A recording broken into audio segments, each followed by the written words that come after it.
Genetically engineered foods are changing our economic and agricultural landscape.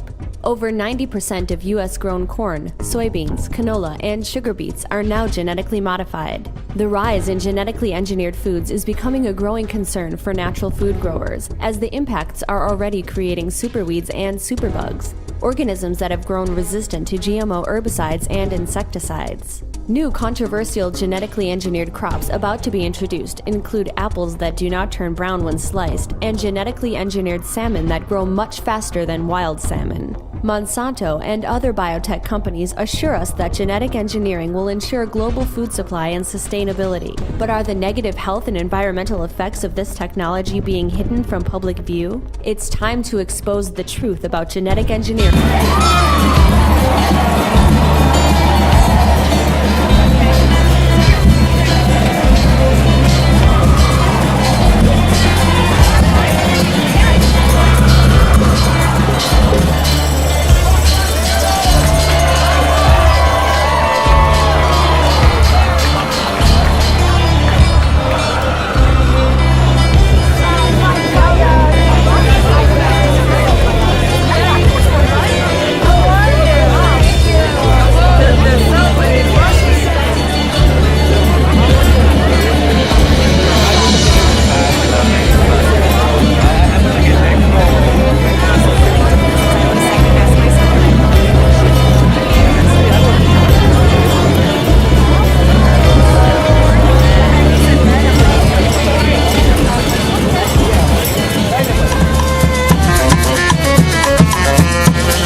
You're listening to Thinking Without Borders. We are here on 14th Street and Union Square, where today we will be looking at a protest that's happening right now on 14th Street and Union Square West in the city, where New York City, of course, in which people are upset, people are fed up with the control of food.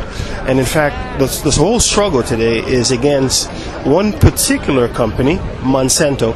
But needless to say, it's not only Monsanto that's doing this kind of stuff. There are other companies such as DuPont. And what is occurring is that there is a little bit of consciousness that is taking place where people are saying, this is enough. This is enough. But what they are going to have to do excuse me, is not only to protest against Monsanto, but to build this level of consciousness of really propagating the ideas that this is unacceptable. So this is pretty much what we'll be doing today, as we are this is the portion of the protest where this is the rally point, in which there are a few speakers that are speaking and discussing the issue. So what we'll do is we'll try to see, as we go through this rally / protest and also teaching, we will sort of intermittently we will be able to get other people's opinion and ideas in terms of. I'm here with Brian Bejarano, and I'm here also with Tim Poole. And Tim had some opinions on it. Tim has some information that he wanted to share, and we will continue this discussion throughout as we get other people to give their opinions on it. So, Tim, you were telling us, give us an idea of what your take is on this Monsanto. But Monsanto is not the only company. I think there are 4 companies, DuPont being the second one. I don't know the other third and fourth. I mean, I don't have them in my mind. So give us an idea. I think the biggest issue with genetically modified organisms is the patenting of them. Monsanto has been accused of sowing seeds into farmers' crops so that they can sue them. Farmers are buying seeds that no longer will reproduce more seeds for to then for crop rotation, etc. So they're essentially monopolizing agriculture, which is a problem into itself. When it comes to like the general concept of genetically modified organisms, or GMO, that outside of patenting life and doing less than ethical things like sowing seeds to sue people, things like that, when we're talking about increasing crop yields or artificial selection, it's actually pretty interesting. Several activist accounts online have been posting about Norman Borlaug, who is considered the father of the GMO movement. Right. He worked in Mexico, Pakistan, and India, and they refer to him as, quote, the man who saved 1 billion lives, because he used selection processes considered the father of GMO to increase crop yields to help end starvation. So it's sort of a double-edged sword when you're trying to produce more food to end starvation. You end up with population expansion. You end up with something like Monsanto doing shady things with their genetically modified organisms. It seems like this is just another example of technology, which is the ability to, artificial selection, GMO, going in the wrong direction.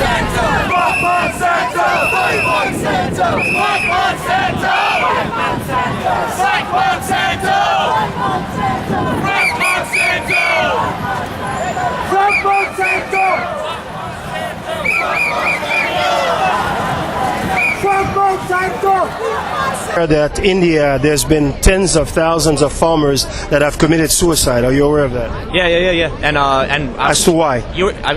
Over Monsanto. Yeah, but why specifically? No. Tell me. Well, the problem is you have a seed, you have a Frankenstein seed that you have to keep buying. Yeah. And if you have a bad yield one year and you have to go and buy, you can't buy again. And so what they do when they commit suicide, they are taking the debt. In other words, they will not pass on their debts to their wives and to their families. And that's why they commit suicide. What's your opinion on Monsanto? Well, basically that, as Tim Poole was referring to the monopoly of the seeds, the control of the seeds. The privatizing of the privatizing something that is a resource that should never become a commodity. So the bigger picture, as I see it, is the commodification of the resources we need to live, which is, I think, that's the core issue to me personally, and I think that's terrible, that's horrifying, And I mean, what's next? Water, air. Yes, actually. There's no question about it, Brian. Said that water should be privatized. It was the CEO of Nestle recently said that water is a commodity that should be privatized. Well, water right now is being called. Now we do have some horns in the back, but water right now is being called blue gold. So therefore, it already has entered into the minds of people that it should be privatized. It's already privatized in a lot of places. You're aware that Monsanto they also wanted to patent animals. Are you aware of that? No. What was that? They wanted to create animals? They wanted to patent animals. In other words, create a GMO type of animal. So, in other words... I mean, they're doing with bacteria. Yes, well, they have done that. But go ahead, you were about to say something. Well, we're talking about Monsanto, we're talking about agriculture, but this problem is just it exists. The root problem exists in almost every different culture, every different technology. And where we have a lot of really great ideas, a lot of people have great ideas that can make the problem to alleviate the issues. I mean, imagine a lot of buildings are doing they're doing green landscaping on top of buildings, yes. And this does a lot for the building, and it does a lot in general. The people united will never be defeated. The people united will never be Are you here today? Well, today I'm protesting Monsanto products and GMO foods that they produce. So, really harmful to the human body. They affect pregnant women, and they've been shown, GMO foods have been shown to cause tumors in lab rats. So God only knows what they're doing to us. It's common sense, honestly. Something that makes the inside of insect stomachs explode can't possibly be good for us. It's honestly, I just want Monsanto products labeled. I want the right to know what I'm eating. I want organic food. Farmers 50 years ago wouldn't have produced the seeds that Monsanto is producing. Monsanto is not God. They don't produce seeds. They shouldn't be able to patent their seeds. If I have one thing to say to my wonderful president is that seeds should not be patented and food should be labeled. Monsanto runs this government and they give so much money to government. I understand that. But Monsanto, we are human beings. If Monsanto will bring down mankind, if we don't bring down Monsanto, honestly, that's why I'm here. Thank you. Thank you.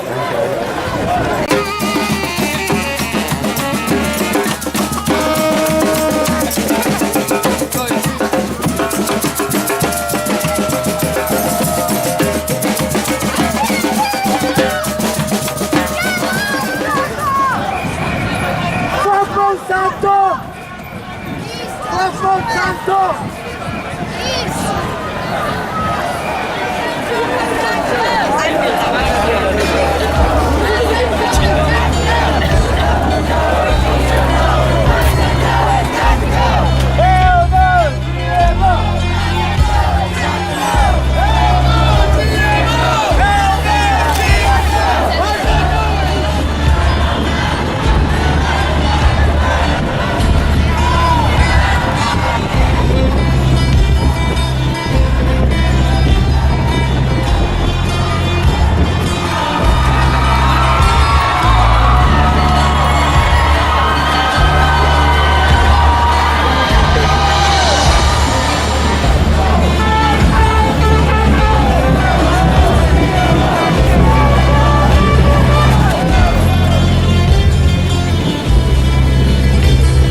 All right, again, this is Thinking Without Borders. We are here now with Bhavani, we're with Donna, and we're with John.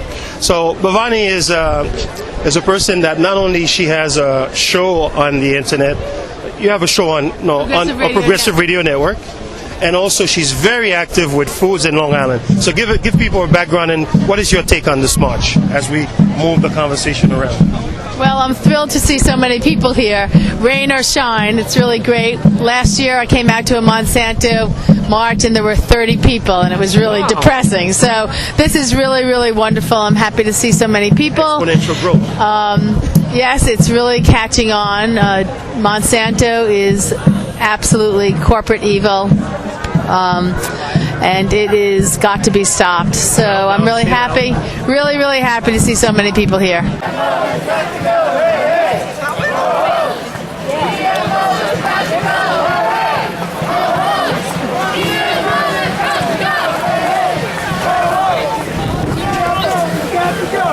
What is your take on this potential growth? Well, I think the more people that know about GMOs in our food, the more energy this movement's going to have. Right now, it's amazing how many people still do not realize that genetically modified ingredients are in all of the processed foods that we eat.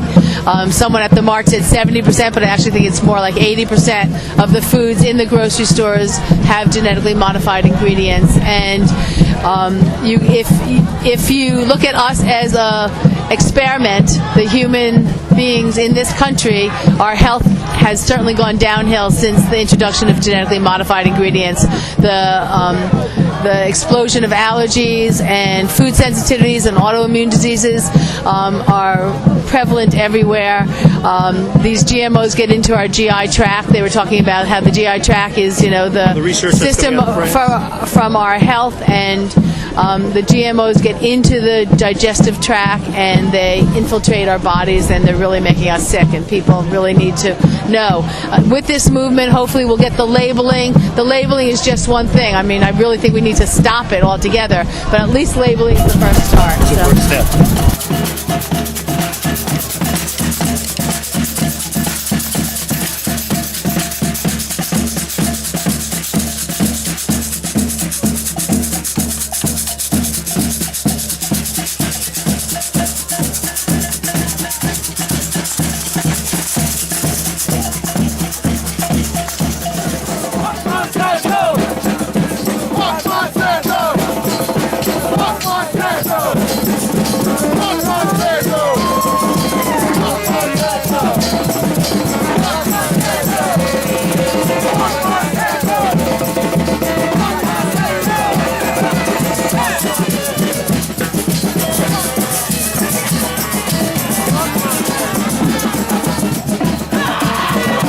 Donna, what's your take on that? On the march in general? On the march in general, and where are we going with this? Well, for me, this is kind of my first protest march ever, so it's kind of exciting. Is this your first? Yes. Interesting.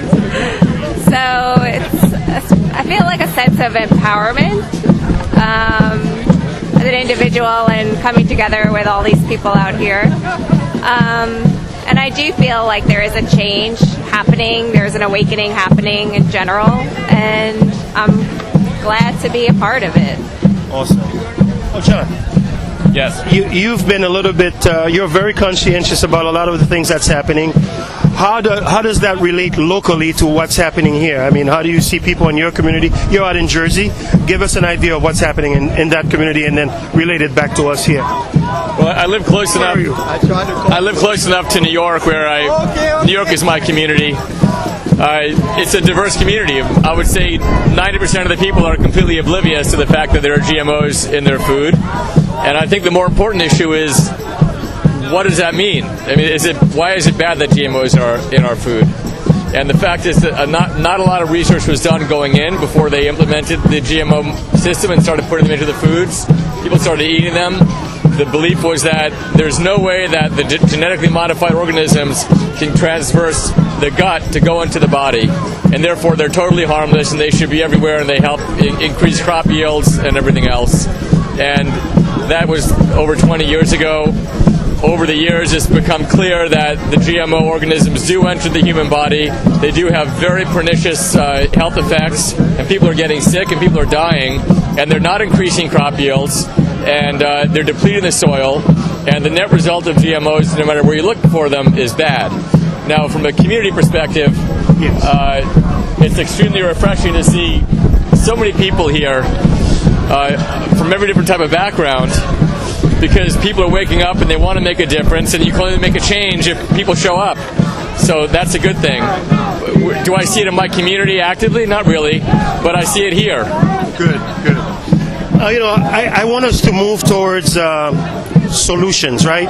We're doing a number of different phases at the same time. In other words, we want to propagate the ideas.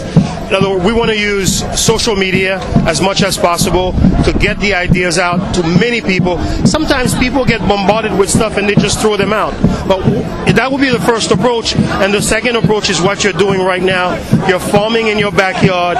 You're putting food in your backyard. And you're doing other things involved in Long Island. And other people here, what are they doing and what should they be doing in that sense? They should be cooking. That's what everyone should be doing. Everyone should be cooking. What about planting first? You should be planting, and you should be cooking real food. And in our society, so many people depend on buying food and processed foods and picking up food. And when you are picking up foods at restaurants, you don't know what is in that food. And I can tell you, since I do know what is at Restaurant Depot, where most stores shop, right. I go there sometimes. There's very little that I can buy there. I buy aluminum pans there and tin foil. Some paper towels, and that's pretty much it. They have a few organic things, but very, very few. And that is where so many restaurants shop. So you just have to, if you're going to pick food up at a restaurant, know the restaurant. They say know your farmer, know that the restaurant's buying from a farmer. you need to be really careful. So the best way around that is for us all to start cooking again. You know, when my parents were young and when I was young, my parents used to entertain. We had people eating at our house all the time. Nowadays, the trend is going out to eat. Let's go out to a restaurant. People need to start making the social activity cooking. Bring people into the kitchen and get cooking.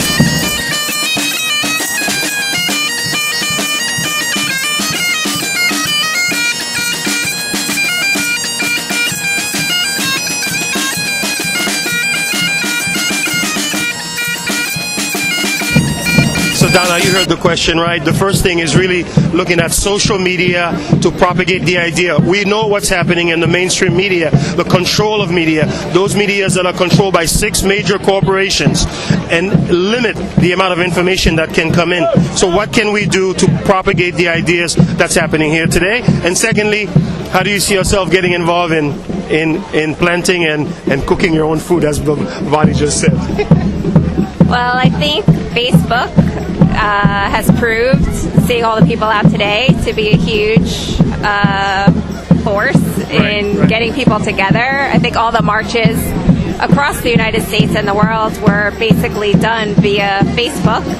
I know that's kind of how I saw where the march was happening. And then also, I think just being an advocate and with your friends, I know in terms of me, like a lot of my friends are hearing it for Mother's Day. I actually bought my mom organic food for Mother's Day. Very nice. And took a photo and posted it on Facebook. So I just think in terms of myself, I know I'm trying to do smaller dinner parties with friends.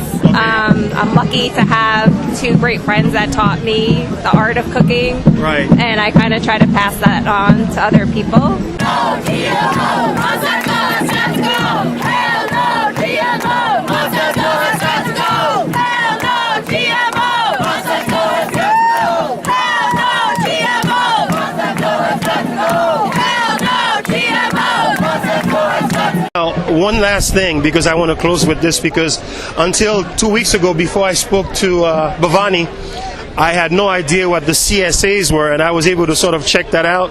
And also now, especially for the area that we would like to start planting, which is in Suffolk, we have located a number of these community centers that help people get extra food. And also, it's a process by which, well, let me let you go through it. CSAs. Give us an idea of what CSAs are so that everybody understands the possibility for them that are in communities that they're in to get food that people are not using.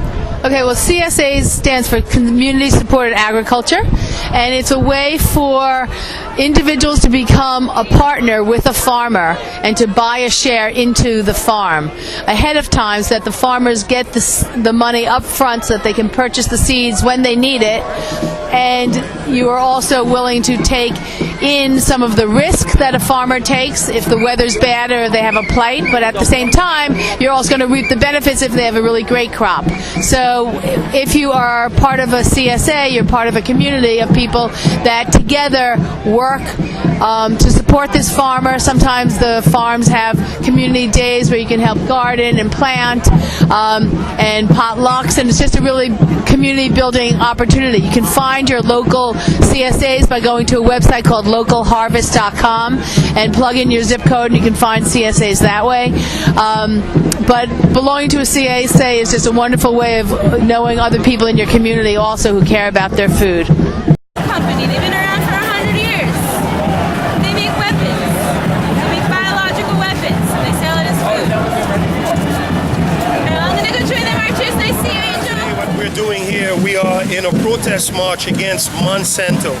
And for people that don't know, I mean, it's been a while since we've done a show, but again, we're representing Omniplex Film, which is doing this coverage, and also Thinking Without Borders as we continue to travel in a place where, as we seek answers. And pretty much what's happening today is you saw this march started in Union Square around 1 o'clock and moved into here. Now, what's happening in this world right now is the concentration of capital, the concentration of these corporations that have become countries upon themselves are dictating the terms and the food that we will eat. So most people are saying enough with the GMOs, especially this is a new terrain in which people are not quite sure, and the reports from the researchers are saying otherwise. And they're saying that tumors are going to be widely spread because of that. There are other issues that are in which the biosphere, what is called an environment that can be maintained, is put under question when you have Roundup mixed with GMO. So pretty much what we're seeing here is a protest, multicultural protest.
It starts with one thing, I don't know why. It doesn't even matter how hard you try. Keep that in mind, I designed this rhyme to explain in due time. All I know, time is a valuable thing. Watch it fly by as the pendulum swings. Watch it count down to the end of the day. The clock takes life away, it's so unreal. Didn't look out below, watch the time go right out the window. Trying to hold on, didn't even know I wasted it all just to watch you go. I kept everything inside, and even though I tried, it all fell apart. What it meant to me will eventually be a memory of a time I tried so hard and got so far, but in the end, it doesn't even matter. I had to fall to lose it all, but in the end, it doesn't even matter. One thing, I don't know why. It doesn't even matter how hard you try. Keep that in mind. I designed this rhyme to remind myself how I tried so hard. In spite of the way you were mocking me, acting like I was part of your property, remembering all the times you fought with me, I'm surprised it got so. Things aren't the way they were before. You wouldn't even recognize me anymore. Not that you knew me back then, but it all comes back to me in the end. You kept everything inside, and even though I tried, it all fell apart. What it meant to me will eventually be a memory of a time when I tried so hard and got so far, but in the end, it doesn't even matter. I had to fall to lose it all, but in the end,